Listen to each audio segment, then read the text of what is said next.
آپ اپنے آپ کو ڈسٹینس کریں from the involvement in the politics, اور آپ نے جن کٹ پتلیوں کو مسلط کیا ہوا ہے اور جن کے ذریعے پی ٹی آئی اور ان کے لوگوں کے اوپر تشدد، ظلم اور بربریت کا ماحول قائم کیا ہوا ہے، یہ نہ کریں. یہ آپ اپنی ایکسیس آف پاور کر رہے ہیں. ہوں، تو میرا خیال ہے کہ یہ ایک درست اقدام اور درست فیصلہ ہے، تاکہ ان لوگوں تک یہ ایک پازیٹیو پیغام اگر پہنچایا ہے تو میں یہ سمجھتا ہوں کہ اس ملک کی خاطر اگر عمران خان چونکہ واحد لیڈر ہے جو چاروں صوبوں میں جی بی اور کشمیر اور اسلام آباد میں بیک وقت پاپولر ہے، اور اسی کے ساتھ ہی عوام اور پبلک کھڑی ہے. آج اگر عوام کے حقیقی نمائندے کے طور پر اگر عمران خان نے ان کو پیغام دیا ہے ہوں، تو میرا خیال ہے کہ آج ان کے پاس وقت ہے، کل شاید یہ وقت بھی ختم ہو جائے. تو بہتر یہی ہے کہ وہ اپنی غلط پالیسیوں کو درست کریں، ڈرائنگ ٹھیک. روم میں بیٹھ کے لیکن جن سر کٹ پتلیوں کو مسلط کیا ہوا ہے ہوں، ان سے ہاتھ پیچھے ہٹائیں. اور جی جی ٹھیک، لیکن سر مسئلہ یہ ہے نا کہ ایک طرف آپ کہتے ہیں کہ فوج کا سیاست میں کوئی رول نہیں ہونا چاہیے، فوج کو نیوٹرل ہونا چاہیے، دوسری طرف آپ کہتے ہیں کہ فوج نیوٹرل ہو جائے لیکن ہمارے لیے ہو جائے. یہ تو آپ ایک طرح سے فوج کو پرماننٹ رول دے رہے ہیں، ملوث کر رہے ہیں، گھسیٹ رہے ہیں سیاست میں کہ آئیں اور ڈیسائیڈ کریں. آپ کو نہیں لگتا کہ آپ کو جو نہیں، سیاسی جماعتیں ہیں ان کے ساتھ آپ کو جا کے نہیں، بات چیت کرنی ہم چاہیے؟ رول نہیں دے رہے. دیکھیں ہم ان کو رول نہیں دے رہے. دیکھیں آج 6 ججز معزز جج صاحبان اسلام آباد ہائی کورٹ کے ججز نے جو سپریم کورٹ کو لکھا، ہوں، وہاں کیا کہا؟ انہوں نے کہا جی ہمارے راستے کی سب سے بڑی رکاوٹ سے انہوں نے نہیں کہا، بلکہ آپ کو پتا ہے سپریم کورٹ نے تمام ہائی کورٹس کو اور ڈسٹرکٹ جوڈیشری کو خط لکھا کہ آپ بتائیں کہ آپ کے راستے میں کون رکاوٹ ہیں یا آپ کے معاملات میں انٹرفیرنس ہوتی ہے. انہوں نے کہا یس بالکل ہوتی ہے. ہوں، مجھے بتائیں کہ الیکشن کمشنر رات 12 بجے کدھر گیا تھا اور رات 3 بجے جب واپس آیا تو وہ رزلٹ چینج ہونے کیوں شروع ہو گئے؟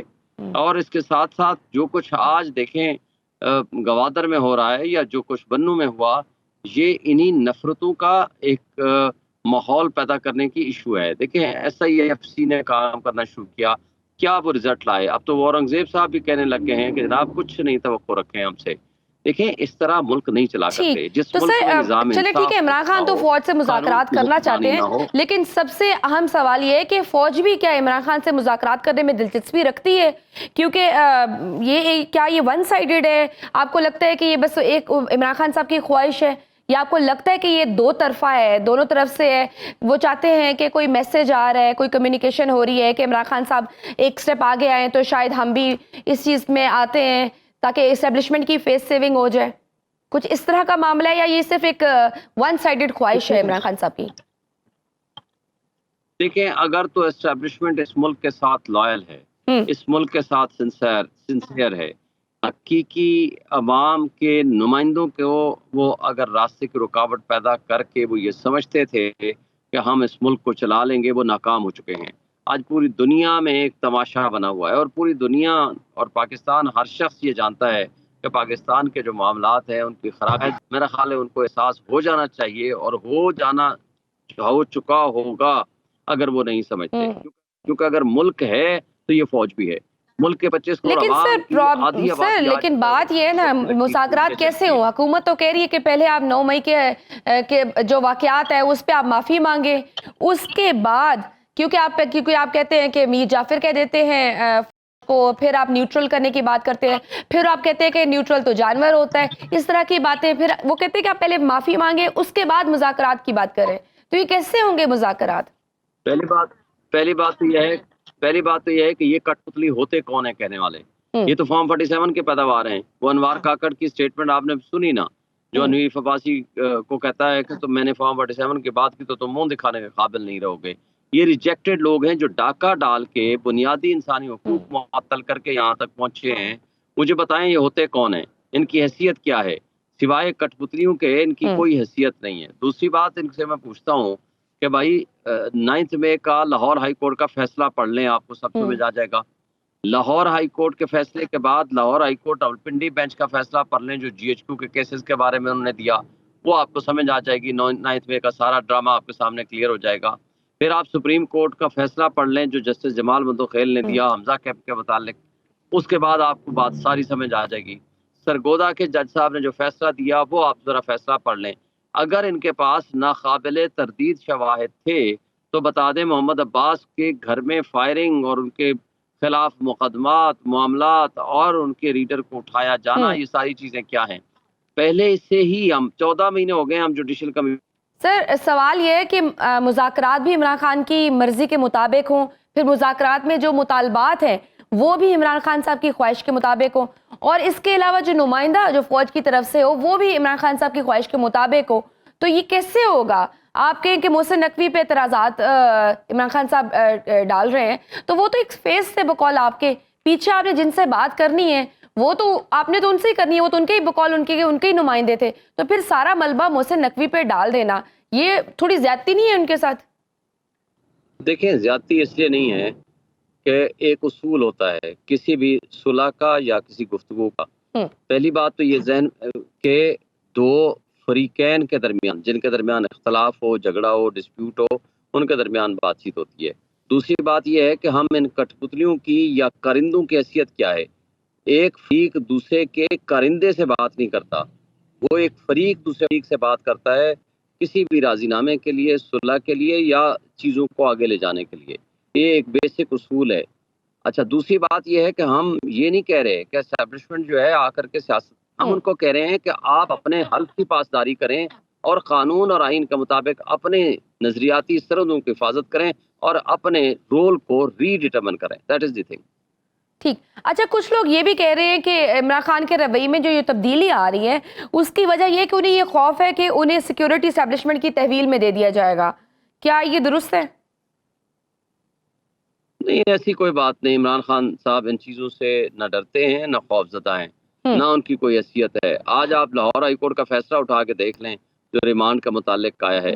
ان کی ساری جو کہانیاں جو پچھلے 5000 کے قریب پریس کانفرنسز اور ٹاک شوز سے سارے اٹھا کے ڈسٹ بن میں ڈال دیے لاہور ہائی کورٹ کے فیصلے نے. اس کے بعد کوئی کسی کی جرت نہیں ہے کوئی اس طرح کا کوئی فیصلہ کرے، اس لیے کہ آئین اور قانون بڑا واضح. ایک شخص انڈر ڈیٹینشن تھا اور وہ جس طرح اسلام آباد ہائی کورٹ سے اٹھایا کیا گیا اور وہاں کی سی سی ٹی وی فوٹیج چرا لی گئی اور آج تک وہ واپس نہیں کی گئی. آج اس کے بعد انڈر ڈیٹینشن رہنے کے بعد کسی قسم کا ان کے اوپر کوئی نہ داغ ہے نہ کسی قسم کا کوئی الزام لگایا جا سکتا ہے. یہ صرف پولیٹیکل وکٹمائزیشن کے کیسز ہیں جن کو آلریڈی سپریم کورٹ اور ہائی کورٹ ڈٹرمن کر چکی ہے اور میرا نہیں خیال کہ اس میں کسی قسم کو ابہام ہے. ہاں ہم اس ملک کو آگے لے جانا چاہتے ہیں. ملک کی صورتحال یہ ہے کہ آج 20 کروڑ عوام کی جینا دو بھر ہو گیا ہے. ورلڈ بینک کی رپورٹ کے مطابق آدھی آبادی آپ کی سطح کی لکیر سے نیچے چلی گئی ہے. آپ کے لوگوں کے پاس بجلی کے بل دینے کے پیسے نہیں ہیں. اگر اس ملک کو بچانا ہے جو کہ حقیقی نمائندہ عمران خان ہے، اگر اس ملک کو بچانا ہے جو اس کی ذمہ داری ہے، ان لوگوں نے ان کٹھ پتلیوں کی کیا حیثیت ہے؟ ان چوروں اور ڈاکوں نے اٹھانا ہے اپنے بریف کیس پیسے کے بھرے منی لانڈرنگ کے پیسہ انہوں نے باہر اتنا رکھا ہوا ہے. انہوں نے ہیلی کاپٹر اٹھانا ہے جا کر کے دبئی میں یا کسی نے جا کر لندن میں بیٹھ جانا ہے اور ان کو کیا فرق پڑنا. آج عمران خان صاحب نے جماعت اسلامی کے دھرنے کی بھرپور حمایت کی ہے اور انہوں نے کہا ہے کہ ہماری پارٹی اس دھرنے میں بھرپور شرکت کرے اور پارٹی لیڈرشپ کو کہوں گا کہ آج ہی جماعت اسلامی کے دھرنے میں شامل ہو جائیں. تو سر کیا وجہ ہے کہ جماعت اسلامی کو تو مل گئی لیکن پی ٹی آئی جو سب سے بڑی پارٹی ہے وہ احتجاج کے لیے انتظامیہ کی اجازت کی طلبگار ہے؟ کیا ایسا ہے کہ صرف پی ٹی آئی کو محدود کر دیا گیا ہے کے پی تک؟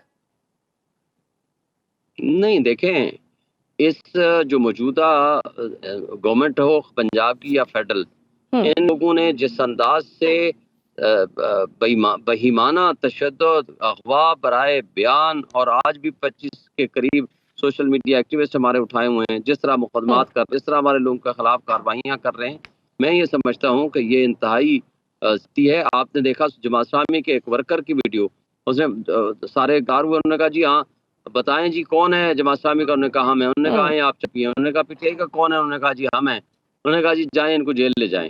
یہ پی ٹی آئی کا ورکر بول رہا ہے اور آپ کے سامنے دیکھیں ہمارا تو ان سے ریسپیکٹ کا رشتہ ہے، بالکل ہم جائیں گے، آج شروع کریں گے جانا. اسی طرح آپ دیکھیں ٹی ایل پی کے دوست ہیں، ہم ان کو خلاف کسی پارٹی کے نہیں ہیں، وہ آئے 5 دن بیٹھے رہے، بلکہ ڈی آئی جی وہاں دھمال ڈال رہا تھا کہ جی ہمارا اور آپ کا کاز ایک.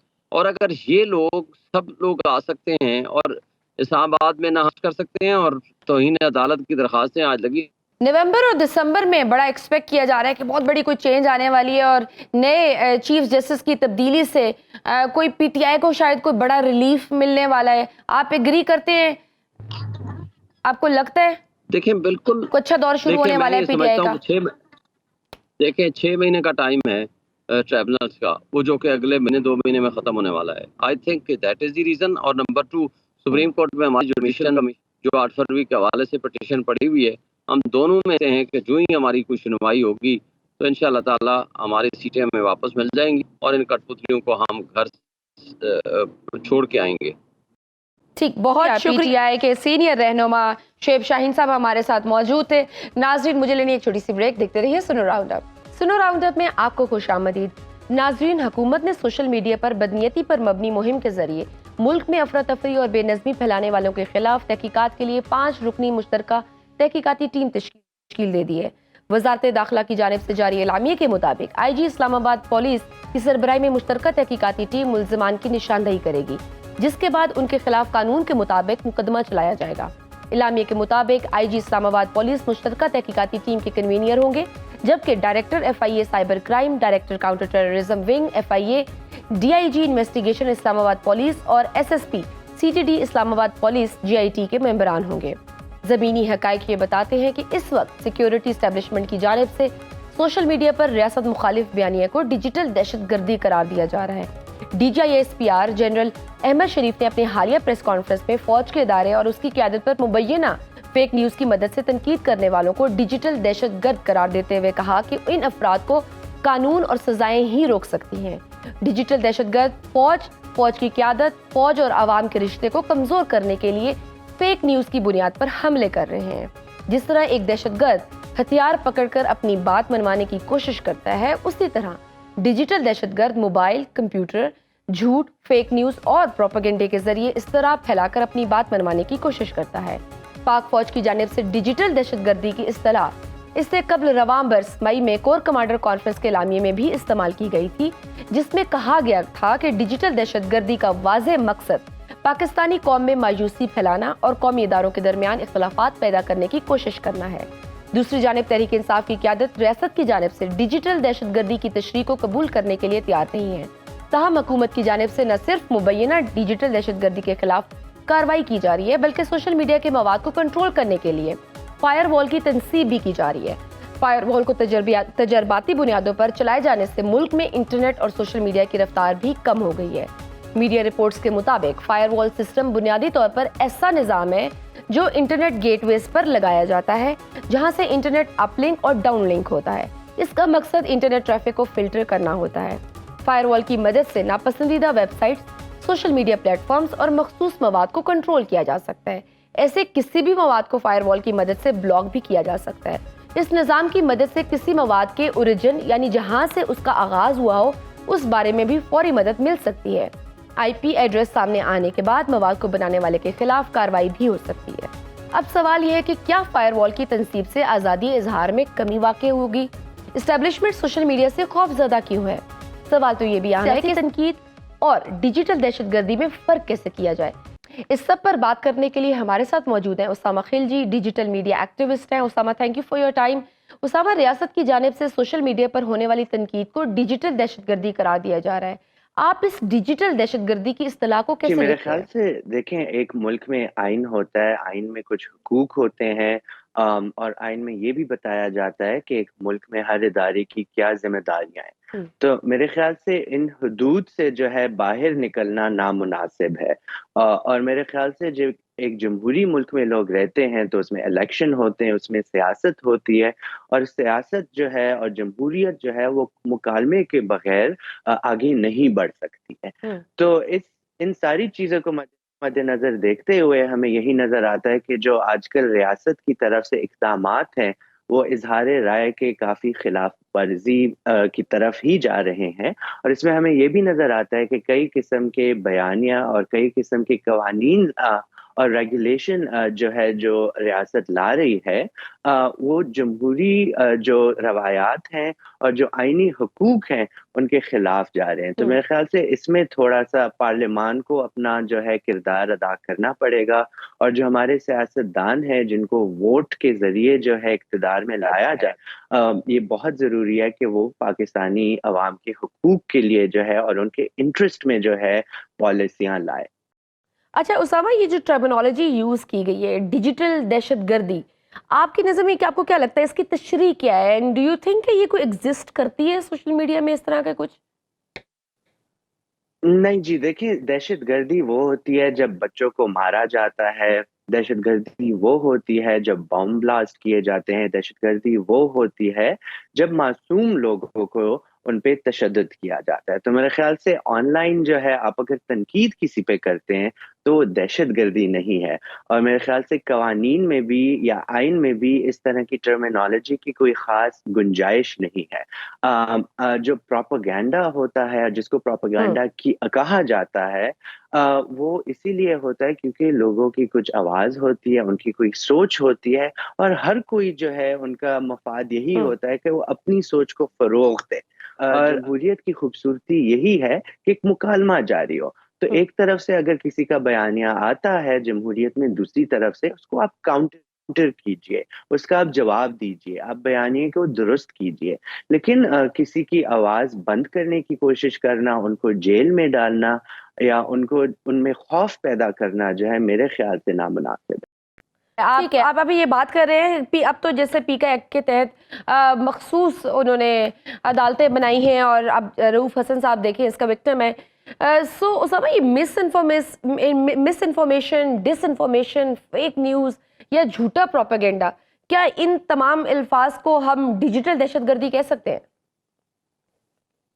دیکھیں ایک بہت بڑا مسئلہ یہ ہے کہ ہم نے اس میں بہت اہم سوال یہ ہے کہ کون ڈیسائیڈ کرے گا کہ کیا چیز سچ ہے اور کیا جھوٹ ہے، ہوں اور کس لیول پہ سچ ہے، کس لیول پہ جھوٹ ہے۔ تو یہ میرے خیال سے ریاست کو اس چیز کا جو ہے پاور یا طاقت دے دینا کہ ہوں وہ یہ فیصلہ کریں کہ کیا سچ ہے کیا غلط ہے، یہ ایک بہت خطرناک بات ہے، کیونکہ جو ریاست کی پالیسیوں پہ تنقید کرے گا، جو ہر پاکستانی کا حق ہے، اس کو پھر فیک نیوز یا مس انفارمیشن کا دھبا دے دیا جائے گا ان کو ہوں خاموش کرنے کے لیے۔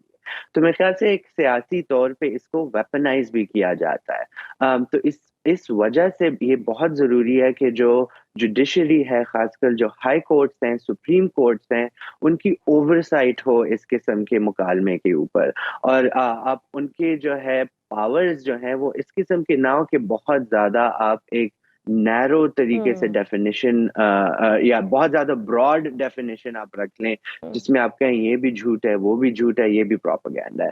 تو اگین میں یہی کہوں گا کہ اس قسم کی ٹرمینالوجی کو ویپنائز نہیں کیا جانا چاہیے، اور دنیا بھر میں جو ڈیفیمیشن ہے وہ ڈی کرمنلائز ہو رہی ہے۔ تو اس کا مطلب یہ ہے کہ آپ کسی آواز اٹھانے یا بات کرنے ہوں کی وجہ سے جیل میں نہیں جا سکتے، شاید آپ پہ جرمانہ ہو جائے، شاید کانسیکوینسز ہوں، لیکن کسی کی ایک پوسٹ پہ یا ایک بات پہ جیل ہوں میں ڈالنا، اور جب خاص کر انہوں نے کسی کی جان جو ہے خطرے میں نہ ڈالی ہو یا ہوں اس طرح وائلنس نہ کیا ہو، تو یہ میرے خیال سے ایک ایکسیسو فورس ہے، اور اس میں میرے خیال سے آئین میں بھی اس کی گنجائش نہیں ہے۔ تو ہم نے ہوں دیکھا ہے اس قسم کی پالیسیاں یا قوانین پہلے بھی جب آئی ہیں، ہوں کورٹس نے ان کو اسٹرائک۔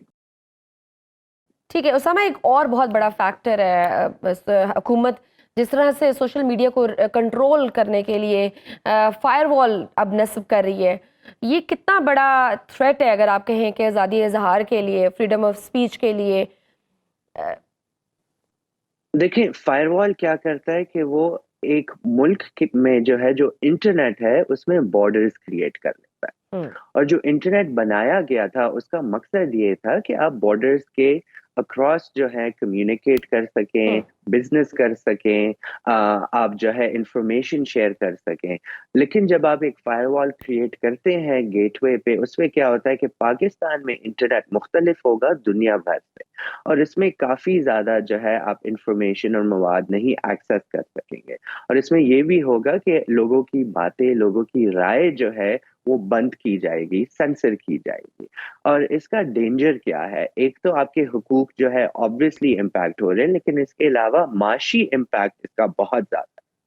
آپ کی آلریڈی اکانومی میں مسئلہ ہے، آپ کی آئی ٹی انڈسٹری پہ امپیکٹ بہت ہوگا، جو گھر بیٹھے لوگ انٹرنیٹ کے ذریعے کمائی کر رہے ہیں اس ہوں پہ بہت زیادہ امپیکٹ ہوگا، انٹرنیٹ کی سپیڈ سلو ہوگی، جو گھر وہ جو کہ بیٹھے ہم دیکھ رہے خواتین ہیں، ہیں بالکل ہاں۔ یا نوجوان ہیں، ہوں بالکل جو کام کر رہے ہیں اس پہ امپیکٹ ہوگا۔ اور ہوں دیکھیں اس کو جو ہے سرکموینٹ کرنا بہت آسان ہے، آپ نے صرف وی پی این انسٹال کرنی ہے، سارا فائر وال ختم ہو جائے گا. تو یہ آپ جو پیسے بھی ضائع کر رہے ہیں. ہم نے ایکس اور ٹویٹر کا بین بھی دیکھا ہے، پورے ملک میں بین ہے، لیکن وزیر اعظم بھی وی پی این لگا کے استعمال کر رہے ہیں سبھی وی پی این استعمال کر کے ایگزیکٹلی جنہوں نے بند کیا وہ بھی وی پی این یوز کر کے اس کو یوز کر رہے ہیں، جنہوں نے بند کیا. بالکل بالکل صحیح. بہت شکریہ، بہت شکریہ Osama Khilji, digital media activist تھے اور ڈیجیٹل دہشت گردی پہ بات کر رہے تھے. ناظرین مجھے لینی ایک چھوٹی سی بریک.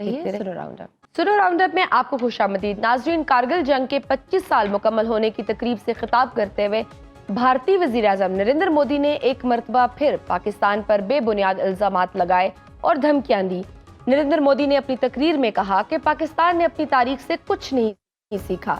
پاکستان اپنی اہمیت برقرار رکھنے کے لیے دہشت گردی اور پراکسی وار کا سہارا لے رہا ہے. انڈیا امن کے لیے کوششیں کر رہا ہے، لیکن بدلے میں پاکستان نے ایک بار پھر اپنا ناقابل اعتماد چہرہ دکھایا ہے. بھارتی وزیر اعظم نے اپنی تقریر میں یہ بھی کہا ہے کہ کچھ ہی دن بعد 5 اگست کو آرٹیکل 370 کے خاتمے کو 5 سال مکمل ہو جائیں گے. جموں کشمیر آج نئے مستقبل کی بات کر رہا ہے، بڑے خوابوں کی بات کر رہا ہے. ایک طرف بھارتی وزیر اعظم پاکستان پر بے بنیاد الزامات لگا رہے ہیں تو دوسری جانب امریکی سینٹ میں ایک ریپبلکن رکن سینیٹر مارکو روبیو کی جانب سے ایک بل پیش کیا گیا ہے جس میں یہ کہا گیا ہے کہ پاکستان اگر انڈیا کے خلاف دہشت گردی کی سرپرستی میں ملوث پایا جائے تو اس کی عسکری امداد بند کر دی جائے. بل میں امریکی کانگریس سے مطالبہ کیا گیا ہے کہ پاکستان کی طرف سے انڈیا کے خلاف دہشت گردی اور پراکسی گروپوں کی حمایت سمیت کسی بھی جارحانہ طاقت کے استعمال کے بارے میں رپورٹ طلب کی جائے. بل میں تجویز بھی پیش کی گئی ہے کہ انڈیا کی علاقائی سالمیت کو لاحق خطرات سے نمٹنے کے لیے امریکہ کو اس کی مدد کے لیے پالیسی مرتب کرنی چاہیے. بل میں یہ بھی کہا گیا ہے کہ انڈیا کو روسی آلات کی خریداری کے لیے امریکی پابندیوں سے استثناء دیا جائے. ٹیکنالوجی کی منتقلی کے معاملے میں امریکہ کو انڈیا کے ساتھ اپنے قریبی اتحادیوں جاپان، اسرائیل، کوریا اور نیٹو جیسا برتاؤ کرنا چاہیے. بل کے متن کے مطابق کمیونسٹ چین سے پیدا ہونے والے خطرات سے نمٹنے کے لیے امریکہ کو انڈیا کے ساتھ تعلقات کو مزید فروغ دینے کی ضرورت ہے. ایک طرف ریپبلکن سینیٹر پاکستان کی امداد بند کرنے کا مطالبہ کر رہے ہیں تو دوسری جانب امریکہ کے اسسٹنٹ سیکرٹری برائے جنوبی اور وسطی ایشیا ڈونلڈ لو نے امریکی ایوان نمائندگان کی کمیٹی سے پاکستان کے لیے 10 کروڑ 10 لاکھ ڈالر امداد کی درخواست کی ہے. امریکی ایوان نمائندگان کی کمیٹی میں پیشی کے موقع پر ڈونلڈ لو نے کہا ہے کہ پاکستان میں جمہوریت اور انسانی حقوق کی حمایت پر توجہ مرکوز ہے. ڈونلڈ لو نے کمیٹی کو بتایا کہ امدادی رقم پاکستان کو دہشت گردی کے خلاف جنگ، اقتصادی اصلاحات کے لیے قرض کی مد میں دی جائے گی، جبکہ اس رقم سے پاکستان کو اپنی معیشت کو مستحکم کرنے میں مدد ملے گی. چین کے ساتھ پاکستان کے اقتصادی تعلقات پر تبصرہ کرتے ہوئے انہوں نے کہا کہ امریکہ اسلام آباد کے بیجنگ پر حد سے زیادہ انحصار کو روکنے کی کوشش کر رہا ہے. ڈونلڈ لو نے یہ بھی کہا ہے کہ امریکہ چینی سرمایہ کاری کو ختم کر دے گا. سرمایہ کاری کے معاملے میں چین ماضی ہے اور ہم مستقبل ہیں. اب سوال یہ ہے کہ امریکہ پاکستان سے کیا چاہتا ہے؟ بھارتی وزیر اعظم کی بے بنیاد الزام تراشی اور دھمکیوں کا کیا ہے؟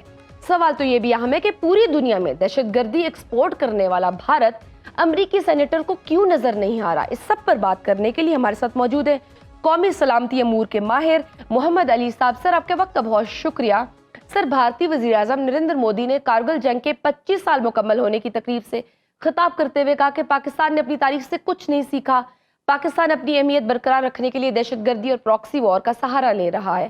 آپ بھارتی وزیر اعظم کی جانب سے پاکستان کو دھمکیوں اور الزام تراشیوں کو کیسے دیکھتے ہیں؟ دیکھیے، بہت شکریہ. میں سمجھتا ہوں کہ اس میں کوئی نئی بات بھی نہیں ہے اور نیا الزام بھی نہیں ہے، اور لیکن اس کی 3 وجوہات ہیں اس قسم کی الزام تراشی کے پیچھے. پہلی بات یہ ہے کہ دیکھیں، ان کا جو سیاسی مفاد ہے بدقسمتی سے، اور جو سیاسی نظریہ ہے وہ بنیادی طور پہ مسلم دشمنی اور مسلمانوں کے خلاف نفرت، خصوصاً پاکستان دشمنی پر مبنی ہے. انہوں نے اسی نظریے اور اسی سوچ کا ووٹ حاصل کیا ہے. تو اب حکومت میں تیسری دفعہ آنے کے بعد وہ بیسیکلی یہ بیان یہ ظاہر کرتا ہے کہ وہ اپنے ان مسلم دشمن حلقوں سے مخاطب ہیں کہ جناب، میں نے جو آپ سے مسلمان دشمنی اور نفرت کا ووٹ لیا ہے، میں اب اس پہ عمل درآمد کروں گا، اور وزیر اعظم بننے کے بعد بھی میں اس نظریے کا پابند رہوں گا. پہلی بات تو یہ ہے. دوسری بات، وہ کارگل جنگ کی اینیورسری کے موقع پہ خطاب کر رہے تھے بھارتی افواج سے، اور آپ جانتی ہیں کہ بھارتی افواج جو ہیں خصوصاً جو کہ مقبوضہ کشمیر میں لاکھوں کی تعداد میں ڈپلائیڈ ہیں، وہاں پہ مورال کا بہت مسئلہ ہے، ڈسپلن کا بہت مسئلہ ہے، اور آپ جانتی ہیں کہ تقریباً 34 جذبہ ہے کشمیریوں کا، اس کو سلب اور ختم کرنے میں یکسر ناکامی ہوئی ہے. تو اس طرح کا جو بیان ہے وہ اس کا دوسرا مقصد بھارتی افواج کے مورال کو بلند کرنا ہے اور ان کو موٹیویٹ کرنا ہے. جہاں پہ آپ کو بے شمار خودکشیوں کی خبر ملتی ہے، بھگوڑے فوجیوں کی بات ملتی ہے، اور وہ کسی بھی طرح جو کشمیری جذبہ آزادی ہے اس کو ختم یا کمزور کرنے میں جو ناکام ہوئے ہیں، اس کے حوالے سے ان کو موٹیویٹ کرنے کا ان کا یہ دوسرا مقصد تھا. تیسرا مقصد جو ہے وہ چین اور پاکستان کے حوالے سے جو غلط فہمیاں پیدا کرنا یا الزام تراشی کرنے کا مقصد یہ ہے کہ امریکہ اور مغربی طاقتوں کو مروب کیا جائے کہ جناب ہم پاکستان اور چین کو کنٹین اور تھریٹن کرنے کی صلاحیت اور اہلیت رکھتے ہیں، تو آپ ہمیں مزید اسلحہ بیچیں تاکہ ہم آپ کے مفادات کو اس خطے میں آگے بڑھا سکیں. تو یہ 3 وجوہات ہیں جس کی وجہ سے وہ اس قسم کی غیر حقیقت پسندانہ ہرزہ سرائی پاکستان کے خلاف کر رہے ہیں، اور میں سمجھتا ہوں اس میں کوئی نئی بات نہیں. سر، ایک طرف تو بھارتی وزیر اعظم پاکستان کو دھمکیاں دے رہے ہیں، تو دوسری جانب امریکی سینٹ میں ایک ریپبلکن رکن سینیٹر مارکو روبیو کی جانب سے بھی ایک بل پیش کیا گیا ہے جس میں یہ کہا گیا ہے کہ پاکستان اگر انڈیا کے خلاف دہشت گردی کی سرپرستی میں ملوث پایا گیا ہے تو اس کی عسکری امداد بند کر دی جائے. آپ اس بل کو کیسے دیکھتے ہیں؟ بھارت جو ہے وہ ان کی اصلیت اور حقیقت یہ ہے کہ وہ امریکہ سے ہتھیار تو لینا چاہتا ہے، لیکن وہ چین کے خلاف کوئی بڑے پیمانے پہ بڑا محاذ نہیں کھولنا چاہتا، بلکہ آپ جانتی ہیں کہ پاکستان کے مقابلے میں چین سے بھارت کی جو تجارت ہے وہ باہمی دو طرفہ سطح پہ 10 سے 12 گنا زیادہ ہے. 120 ارب ڈالر کی تقریباً باہمی تجارت ہے، اور دونوں ممالک جو ہیں وہ بتدریج امریکہ سے فائدہ تو اٹھانا چاہتے ہیں لیکن ان سے مقاسمت نہیں مول لینا چاہتے. تو یہ کچھ سینیٹرز ایسے ہیں امریکہ کے اندر جو بدقسمتی سے انڈین لابی کے زیر اثر ہیں، ان کی مالی معاونت بھی بھارتی لابی کرتی ہے، جس کے نتیجے میں وہ پاکستان دشمنی کے خلاف پر مبنی بیانیہ، بل اور بیانات دیتے رہتے ہیں، جس کا مقصد امریکہ کے اندر پاکستان کو بدنام کرنا، پاکستان پہ دباؤ ڈالنا، پاک امریکہ تعلقات کو خراب کرنا شامل ہے. لیکن جو امریکی حکام اور حکومت ہے، میں آپ کو یہ واضح طور پہ بتانا چاہتا ہوں کہ وہ اس حقیقت کو جانتے ہیں، اور بتدریج بھارت کے حوالے سے بھی امریکہ کے اندر تشویش میں اضافہ ہو رہا ہے. اور اس کا سب سے بڑا ثبوت یہ ہے کہ 26 جنوری کو جو ریپبلک ڈے کی پریڈ تھی جس پہ مہمان خصوصی صدر بائیڈن کو بلایا گیا تھا، انہوں نے آنے سے معذوری ظاہر کی تھی کیونکہ وہ بھارتی افواج کو کی سلامی نہیں لینا چاہتے، جبکہ ان کے سرکاری اہلکار امریکہ کے اندر امریکی شہریوں کو قتل کرنے کی سازش میں ملوث پائے گئے. ایک طرف تو خیر امریکی سینیٹ جس کا تعلق ریپبلکن سے ہے وہ بھارت کے لیے ساری رعایت دے رہے ہیں اور یہ کہہ رہے ہیں کہ جی جتنی بھی امداد ہے پاکستان کے لیے اس کو روک دی جائے. تو دوسری طرف امداد دینے کی بھی بات کی جا رہی ہے. ایک ہی ملک میں 2 مختلف سوچیں نظر آ رہی ہیں. آپ یہ دیکھیں نا، امریکہ کے اسسٹنٹ سیکرٹری برائے جنوبی اور وسطی ایشیا ڈونلڈ لو نے امریکی ایوان نمائندگان کی کمیٹی سے پاکستان کے لیے 10 کروڑ 10 لاکھ ڈالر امداد کی درخواست کی ہے. تو 2 پیرلل سوچیں چل رہی ہیں. چین کے حوالے سے بھارت کو استعمال کرنے کی خواہش تو امریکہ میں پائی جاتی ہے، لیکن ہمارے اوپر یہ ذمہ داری عائد ہوتی ہے کہ ہمارے سفرا، ہمارے اسکالرز، ہمارا میڈیا، ہمارے تھنک ٹینکس امریکہ کو یہ بات باور کرائیں کہ اصل جو نظریاتی اور نفسیاتی مسئلہ بھارت کے اندر ہے وہ مسلم دشمنی اور پاکستان دشمنی ہے. وہ چین کے خلاف بہانہ بنا کے آپ سے ہتھیار تو لیں گے لیکن چین کے خلاف استعمال نہیں ہوں گے. آپ کو یاد ہے کہ ڈوکلم میں کتنی بری طرح ان کی بےزتی ہوئی تھی، ان کی افواج کی. ان کو کوئی ہتھیار استعمال کیے بغیر ڈنڈوں اور لاٹھیوں سے 150 بھارتی فوجیوں کو جاں بحق ہو گئے تھے جب چینیوں نے ان کی پٹائی کی تھی. وہ دنیا کی سب سے بڑی جمہوریت ہے. اس سے امریکہ کو یہ توقع ہے کہ وہ چین کے خلاف کوئی بڑا اتحادی بنے گا. یہ بات حقائق اور تاریخ سے بالکل مطابقت نہیں رکھتی. ٹھیک، بہت شکریہ. قومی سلامتی امور کے ماہر محمد علی صاحب ہمارے پروگرام میں موجود تھے. مجھے دیجیے اجازت. اللہ حافظ.